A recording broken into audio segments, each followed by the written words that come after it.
Latest updates ఎప్పటికప్పుడు పొందడానికి studio యువ వాట్సాప్ ఛానల్ ని ఫాలో అవ్వండి. లింక్ డిస్క్రిప్షన్ లో ఉంది. పవర్ స్టార్ పవన్ కళ్యాణ్ కథానాయకుడిగా నటిస్తున్న చిత్రం హరిహర వీరమల్లు. క్రిష్ జాగర్లమూడి ఈ సినిమాని సగభాగానికి దర్శకత్వం వహించగా మిగిలిన సగభాగం young director Jyothi Krishna direct చేశారు. ఏఎం రత్నం సమర్పణలో మెగా సూర్య ప్రొడక్షన్స్ పతాకంపై ఏ దయాకర్ రావు ఈ చిత్రాన్ని భారీ స్థాయిలో నిర్మిస్తున్న ఈ సినిమా షూటింగ్ అయితే నిన్నటితో ముగిసింది. ఇప్పుడు ఈ సినిమా రిలీజ్ డేట్ ఎప్పుడు అనే దానిపై డిస్కషన్ కూడా మొదలయ్యాయి. ఈ సినిమా ఈ నెల 30వ తేదీన రిలీజ్ చేయాలని భావించారు. కానీ పరిస్థితులు చూస్తుంటే ఆ డేట్ కు వచ్చేలా అయితే కనిపించట్లేదు.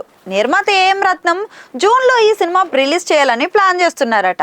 కానీ అలా అవ్వాలంటే హరిహర వీరమల్లు డిజిటల్ రైట్స్ కొనుగోలు చేసిన అమెజాన్ ప్రైమ్ ఒప్పుకుంటేనే అవుతుందట.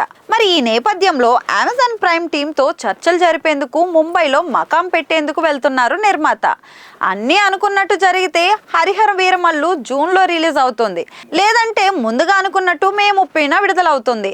మరోవైపు ఈ సినిమా థియేట్రికల్ రైట్స్ కు కూడా భారీ డిమాండ్ ఏర్పడింది. చాలా సంవత్సరాల తర్వాత పవన్ కళ్యాణ్ సినిమా వస్తుండటంతో భారీ రిలీజ్ ఉండే ఛాన్స్ అయితే ఉంది. జూన్లో సోలో రిలీజ్తో పాటు వచ్చి మొదటి రోజు బిగ్ నెంబర్ వచ్చే ఛాన్స్ అయితే ఉంటుంది. మరి హరిహర వీరమల్లు ఆగమనానికి అమెజాన్ ఎప్పుడు ముహూర్తం ఫిక్స్ చేస్తుందో చూడాలి.